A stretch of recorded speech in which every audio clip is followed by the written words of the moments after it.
তানজিম, সাকিব, শরীফুল, সাইফুদ্দিন, সাকলাইন, রিপন মণ্ডলদের বোলিংয়ে তীক্ষ্ণ দৃষ্টি বাংলাদেশের পেস বোলিং কোচ শন টেইটের।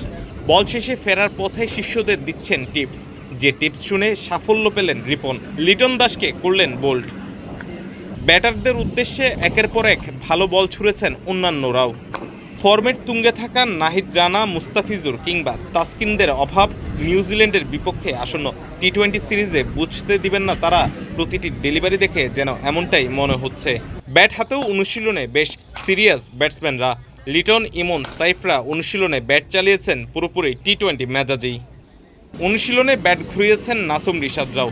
হেড কোচ ফিল সিমন্স আর ব্যাটিং কোচ সালাউদ্দিন দুজনই নিবিড়ভাবে পর্যবেক্ষণ করেছেন তাদের, দিয়েছেন ভুল শোধরানোর তালিমও। সোমবার থেকে মাঠে গড়াবে টি-20 সিরিজ। এর আগে এমন প্রস্তুতি বলে দিচ্ছে ওয়ানডের মতো এই ট্রফিটিও নিজেদের করে রাখতে চাইবে টাইগাররা।